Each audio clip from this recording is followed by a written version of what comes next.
یہ آیت جو ہے سورہ نساء کی آیت نمبر 24، اس میں یہ حصہ جو بتایا جاتا ہے میں پڑھ دیتا ہوں.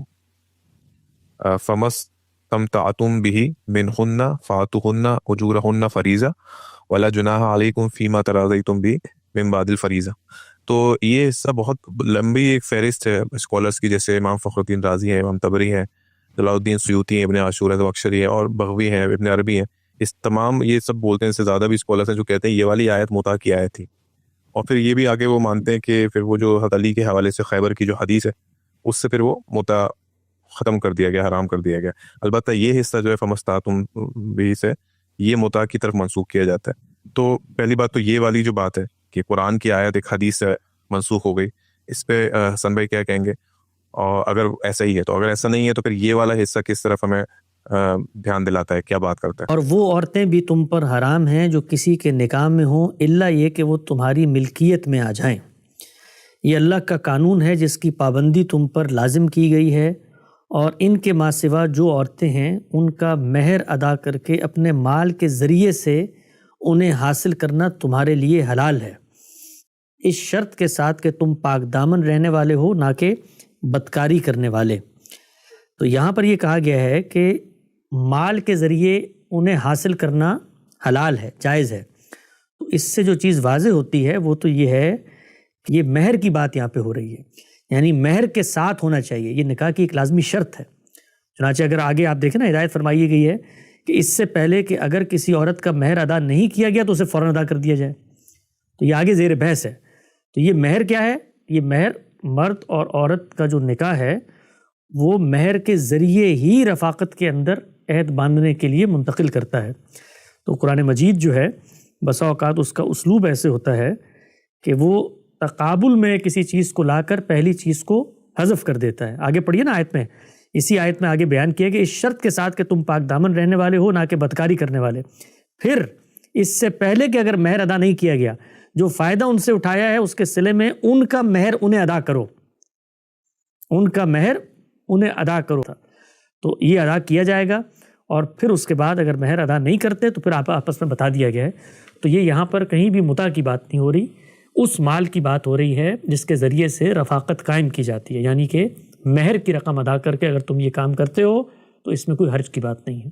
باقی جہاں تک تعلق ہے نکاح متع کا، تو نکاح اپنے لفظ اور اپنے مفہوم کے لحاظ سے اس چیز کا تقاضا کرتا ہے کہ معاشرے کی سطح پر ایجاب و قبول ہو، اعلان و اقرار ہو کہ میں اس کو آج میاں کی حیثیت سے مان رہا ہوں، یہ مجھے آج بیوی کی حیثیت سے مانتی ہے. تو یہ چیزیں اس کا اعلان کرنا پڑے گا. جو جس چیز کا اعلان نہ ہو وہ اپنی حقیقت میں نکاح نہیں بن سکتا. البتہ نکاح کے اندر آپ اپنے حالات کی رعایت سے کچھ حدود و شرائط عائد کر سکتے ہیں. مثلا میں یہ کہہ سکتا ہوں کہ میں سفر پہ آیا ہوا ہوں، میرے پاس 1 سال کا ویزا ہے، میں 1 سال یہاں پر نکاح کے بندھن میں بندھا رہوں گا. اگر مجھے موقع ملا، میرا گرین کارڈ ہو گیا، مستقل سکونت مجھے مل گئی تو میں ساتھ رہوں گا، اگر نہیں ملتا تو میں واپس چلا جاؤں گا. تو یہ بالکل مختلف ہے اس چیز سے جو آپ زنا کو لیگلائز کرنے کے لیے نکاح قرار دینا شروع کر دیتے ہیں. 2 گھنٹے کے لیے ایک عورت پسند کی اور اس سے وقتی طور پہ نکاح کیا اور استمتاع ہوا اور پھر طلاق دے کے باہر نکل آئے، یہ اسلام میں بالکل جائز نہیں ہے.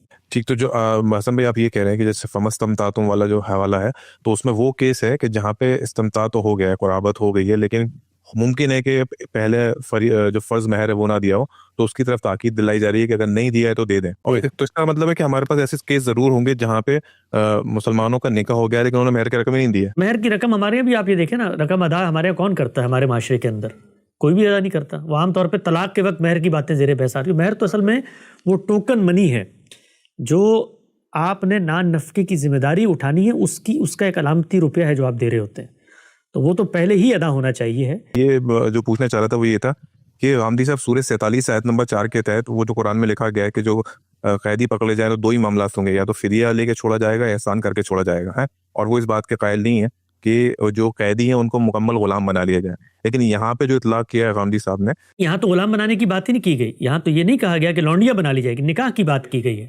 نہیں، یہاں لکھا ہے ملکہ جیسے الا ملکۃ ایمانکم، یعنی کہ وہ پہلے اس حیثیت سے آئیں گی تب ان سے نکاح کریں گے. اس لیے کہ دونوں صورتیں ہوں گی نا، کہ وہ جو جنگ میں پکڑی جانے والی خواتین ہیں ان میں وہ خواتین بھی ہوں گی جو جنگ میں محارب کی حیثیت سے لڑنے آئی ہیں، اور وہ آزاد تھیں اپنے پس منظر کے لحاظ سے، اور وہ خواتین بھی ہوں گی جو پہلے سے ہی لونڈیاں بن کے چلی آ رہی ہیں۔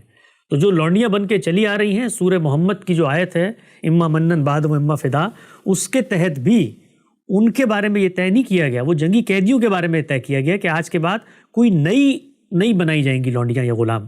جو پہلے سے چلی آ رہی ہیں ان کے معاملے میں تو وہی قانون ہے جو تدریج کا قانون ہے۔ تو یہاں پر بھی دونوں صورتیں ہوں گی، اگر لونڈیاں آئی ہیں تو لونڈیوں کے ساتھ لونڈیوں والا معاملہ ہوگا، اور اس کو تو دین نے تدریج پہ چھوڑ دیا، کیونکہ نئی لونڈی تو آپ بنا ہی نہیں رہے، وہ تو لونڈی تھی، جنگ میں بھی لونڈی کی صورت میں پکڑ میں آ گئی ہے، تو آپ اس کو کچھ نہیں بنا رہے، اس کا جو اسٹیٹس تھا وہ وہی ہے، آپ نے نہیں تبدیل کیا، آزاد آ گئی ہے اور اس کا نکاح ہوا تھا تو آپ سے آپ باطل ہو